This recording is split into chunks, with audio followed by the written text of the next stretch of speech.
Good morning, saints. I greet you in Jesus' name. The power of the will is one of the most profound gifts God has given humanity. It is through our will that we choose to obey or disobey, to follow or to turn away. Jesus himself demonstrated the power of the will in the Garden of Gethsemane when he prayed, Father, if you are willing, remove this cup from me. Yet not my will, but yours be done. That's Luke 22:42. Now, though he was fully aware of the suffering ahead, he willed himself to surrender to the Father's plan.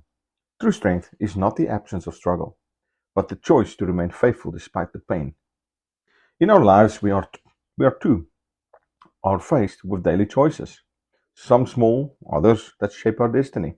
The power of the will enables us to press forward in faith, to resist temptation, and to cling to hope. When surrendered to God, our will becomes a weapon of righteousness.